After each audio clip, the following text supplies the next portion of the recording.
എല്ലാവർക്കും നമസ്കാരം. Welcome back to നിയാൻസ്.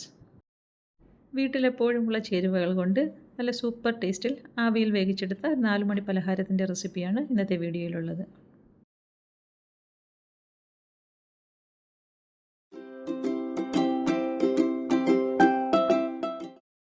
ഇത് തയ്യാറാക്കുന്നതിന് വേണ്ടി 1 കപ്പ് റവ എടുത്ത് വെച്ചിട്ടുണ്ട്. അത് ഒരു പാത്രത്തിലേക്ക് ഇട്ട് കൊടുക്കാം. അത് മാറ്റി വെച്ചതിന് ശേഷം മിക്സിയുടെ ചെറിയ ജാറിലേക്ക് 1/4 കപ്പ് തേങ്ങാക്കൊത്ത് ഇട്ട് കൊടുക്കാം. അതിൻ്റെ കൂടെ തന്നെ 2 ഏലക്കായും കൂടി ചേർത്ത് കൊടുത്ത് നന്നായിട്ടൊന്ന് പൊടിച്ചെടുക്കാം. ഇനി പൊടിച്ചെടുത്ത തേങ്ങ എടുത്ത് വെച്ചിരിക്കുന്ന റവയിലേക്ക് ചേർത്ത് കൊടുക്കാം. പിന്നെ തേങ്ങയും റവയും എല്ലാം കൂടെ നന്നായിട്ടൊന്ന് മിക്സ് ചെയ്തെടുക്കണം. ഈ ഒരു രീതിയിൽ നന്നായിട്ട് മിക്സ് ചെയ്ത് കൊടുത്തതിന് ശേഷം ഇനി ഇതിലേക്ക് ചേർത്ത് കൊടുക്കേണ്ടത് ശർക്കര പാനിയാണ്. ഒരു 1/2 കപ്പ് ശർക്കര പാനി ഇതിലേക്ക് ചേർത്ത് കൊടുക്കാം.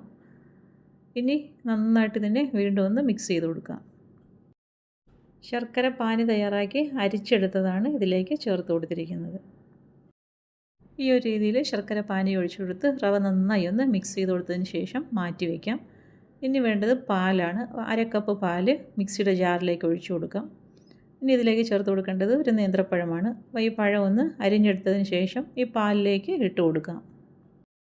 ഇനി ഈ പാലും പഴവും കൂടി നന്നായിട്ടൊന്ന് അരച്ചെടുക്കാം. പഴത്തിൻ്റെ നിന്ന് കഷ്ണങ്ങൾ ഒട്ടും ഇല്ലാതെ ഈ ഒരു രീതിയിൽ നന്നായിട്ട് തന്നെ ഒന്ന് അരച്ചെടുക്കാം. ഇനി ഈ അരച്ചെടുത്തത് നമ്മൾ മിക്സ് ചെയ്ത് വെച്ചിരിക്കുന്ന റവയിലേക്ക് ഒഴിച്ചു കൊടുക്കാം. ഇനി ഇതെല്ലാം കൂടി നന്നായിട്ട് വീണ്ടും ഒന്ന് ഇളക്കി യോജിപ്പിച്ചെടുക്കാം. അപ്പോൾ ഇതുവരെ നമ്മൾ ഇതിലേക്ക് വെള്ളമൊന്നും ചേർത്ത് കൊടുത്തിട്ടില്ല.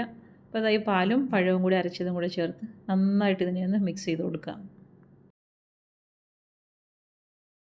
ഈ ഒരു രീതിയിൽ മിക്സ് ചെയ്തെടുക്കുമ്പോൾ നല്ലൊരു തിക്കായിട്ടാണ് ഇരിക്കുന്നത്. പിന്നീട് നമുക്കിതിലേക്ക് വെള്ളം ചേർത്ത് കൊടുക്കേണ്ടി വരും. ഈ ഒരു കൺസിസ്റ്റൻസിയിലാണ് നമ്മളിത് മിക്സ് ചെയ്തെടുക്കുമ്പോൾ ഇരിക്കുന്നത്. ഇനി ഇതിനെ മൂടി വെച്ച് ഒരു 15 മിനിറ്റോളം റെസ്റ്റ് ചെയ്യാൻ വെക്കണം. അപ്പോൾ ഇത് കുറച്ചുകൂടെ ഒന്ന് തിക്കാവും. അതിനുശേഷം നമുക്ക് വെള്ളം ഒഴിച്ചു കൊടുത്ത് ലൂസാക്കി എടുക്കാം. അത് റെസ്റ്റ് ചെയ്യാൻ വെച്ചതിന് ശേഷം ഇതേപോലെ ഒരു കേക്ക് ടിൻ എടുത്ത് കൊടുത്ത് അതിലേക്ക് കുറച്ച് ഓയിലൊന്ന് ബ്രഷ് ചെയ്ത് കൊടുക്കാം. പിന്നീട് അതിലേക്ക് കുറച്ച് പൊടിമാവ് ഇട്ട് കൊടുത്ത് ഇതേപോലെ ഒന്ന് കോട്ട് ചെയ്തെടുക്കാം. ഈ കേക്ക് ടിന്നിന് പകരം നമുക്ക് ഏതെങ്കിലും പ്ലേറ്റോ സ്റ്റീലിൻ്റെ ഏതെങ്കിലും പാത്രം ഉപയോഗിച്ച് ഇതേപോലെ തന്നെ ഓയിലും ബ്രഷ് ചെയ്ത് കൊടുത്ത് മാവും വിതറി കൊടുത്ത് ഇതേപോലെ കോട്ട് ചെയ്തെടുക്കാം. അപ്പോൾ ഇതാ നമ്മൾ തയ്യാറാക്കി വെച്ചിരിക്കുന്ന റവയുടെ കൂട്ട് നന്നായിട്ട് തിക്കായി വന്നിട്ടുണ്ട്. ഇനി ഒരു 1/2 കപ്പ് വെള്ളവും കൂടി ഇതിലേക്ക് കുറേശ്ശെയായിട്ട് ചേർത്ത് കൊടുത്ത് നന്നായിട്ടൊന്ന് മിക്സ് ചെയ്ത് കൊടുക്കാം. പല തവണയായിട്ട് ഒഴിച്ചു കൊടുത്ത് വേണം ഇത് മിക്സ് ചെയ്തെടുക്കാൻ. എല്ലാം കൂടി ഒരുമിച്ച് ഒഴിച്ചു കൊടുക്കരുത്. അപ്പോൾ കുറേശ്ശെയായിട്ട് ഒഴിച്ചു കൊടുത്ത് ഇതേപോലെ ഒന്ന് മിക്സ് ചെയ്ത് കൊടുക്കാം. ബാറ്റർ തയ്യാറാക്കി എടുക്കുമ്പോൾ ഒരുപാട് തിക്കായി പോയാൽ നമ്മൾ ഉണ്ടാക്കിയെടുക്കുന്ന പലഹാരത്തിന് സോഫ്റ്റ്നെസ് കാണത്തില്ല. അപ്പം ഈ ഒരു രീതിയിൽ ഈ ഒരു കൺസിസ്റ്റൻസിയാണ് ഈ ബാറ്റർ തയ്യാറാക്കി എടുക്കുമ്പോൾ വേണ്ടത്. ഇനി നമുക്കിതിലേക്ക് ചേർത്ത് കൊടുക്കേണ്ടത് ഒരു നുള്ളു ഉപ്പാണ്. അതിൻ്റെ കൂടെ തന്നെ ഒരു 1/4 ടീസ്പൂൺ ബേക്കിംഗ് സോഡയും കൂടെ ചേർത്ത് കൊടുക്കാം. അതിനുശേഷം അതിലേക്ക് 1 ടീസ്പൂൺ ലെമൺ ജ്യൂസും കൂടി ഇതേപോലെ ഒഴിച്ചു കൊടുക്കാം. ഇനി ചേർത്ത് കൊടുത്ത ഉപ്പും ബേക്കിംഗ് സോഡയും എല്ലാം നന്നായിട്ട് ഇതിലേക്കൊന്ന് മിക്സ് ചെയ്ത് കൊടുക്കണം. ഈ ഒരു രീതിയിൽ നന്നായിട്ട് ഇളക്കി യോജിപ്പിച്ചതിന് ശേഷം നമ്മൾ തയ്യാറാക്കി വെച്ചിരിക്കുന്ന പാത്രത്തിലേക്ക് ഇത് ഒഴിച്ചു കൊടുക്കാം. ഇപ്പോൾ ഈ ഒരു രീതിയിൽ ഞാൻ നന്നായിട്ട് മിക്സാക്കി എടുത്തിട്ടുണ്ട്. ഇനി നമുക്ക് പാത്രത്തിലേക്ക് ഇതിനെ ഒഴിച്ചു കൊടുക്കാം. തയ്യാറാക്കി വെച്ചിരിക്കുന്ന ബാറ്റർ പാത്രത്തിലേക്ക് ഒഴിച്ചു കൊടുക്കുന്ന സമയത്തിന് മുന്നേ തന്നെ സ്റ്റീമർ അടുപ്പിലേക്ക് വെച്ച് കൊടുത്ത് വെള്ളം ഒഴിച്ചു കൊടുക്കുന്നത് ചൂടാക്കി വയ്ക്കാം.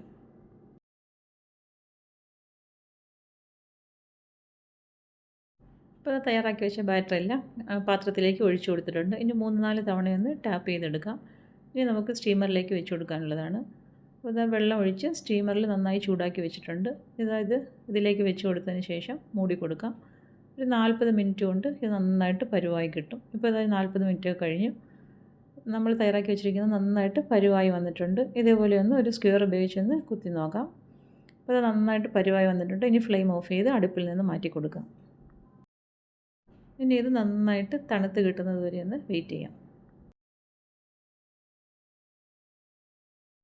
അപ്പോൾ അതായത് നന്നായിട്ട് തണുത്ത് വന്നിട്ടുണ്ട്. ഈ സൈഡൊക്കെ ഒന്ന് വിടുവിച്ചതിന് ശേഷം നമുക്ക് വേറൊരു പാത്രത്തിലേക്ക് മാറ്റി കൊടുക്കാം. അപ്പോൾ അതായത് കണ്ടില്ലേ എത്രത്തോളം പെർഫെക്റ്റ് ആയിട്ടാണ് കിട്ടിയിരിക്കുന്നതെന്ന്.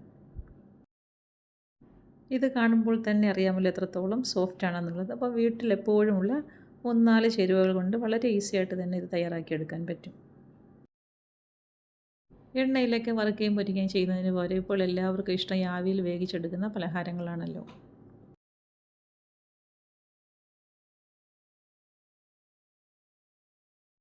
ഇനി ഇതിനെ ഒന്ന് കട്ട് ചെയ്തെടുക്കാം. അപ്പോൾ എത്രത്തോളം സോഫ്റ്റ് ആണെന്നുള്ളത് കാണാമല്ലോ.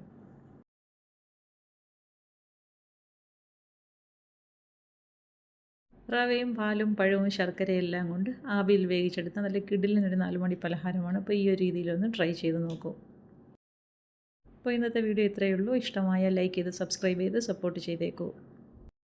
വീണ്ടും അടുത്ത വീഡിയോയിൽ കാണുന്നത് വരെ bye from Niyas. Thanks for watching.